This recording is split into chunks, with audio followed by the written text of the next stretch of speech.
Yaa Alii, har'a maal hojjette? Moo akkuma duraanii abdii qofaan jiraachaa jirta? Guyyaa tokko dargaggeessi tokko ture. Maqaan isaa Alii jedhama. Aliin abjuu guddaa qaba ture. Inni jireenya mataa isaa fooyyessuuf hawwii cimaa qaba. Garuu hawwiin sun hundi onnee keessatti jiraachuu qofa ture. Hojii isaa oolchuun ulfaataa fakkaata. Ganama ka'uu ofitti hime. Sa'aa booddee nan jalqaba. Yeroo hunda carraa biraatu jira. Garuu yeroon sun yommuu hin dhufne.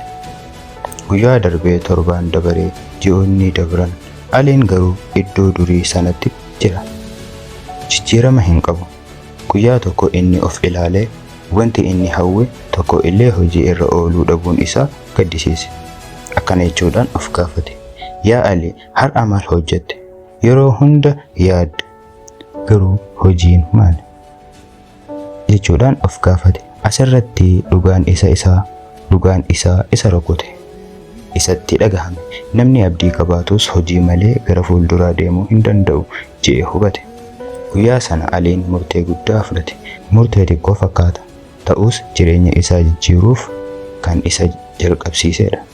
Guyyaa sana tarkaanfii xiqqoo fudhatee guyyaa itti aanu tarkaanfii biraa, har'a xiqqoo boru xiqqoo suuta of irratti hojjechuun obsaan jireenya isaa jijjiiramaa deema.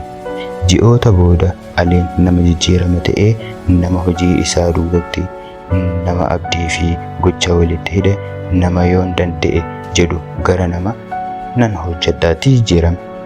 Guyyaa tokko duubatti ilaalee ofitti kofane.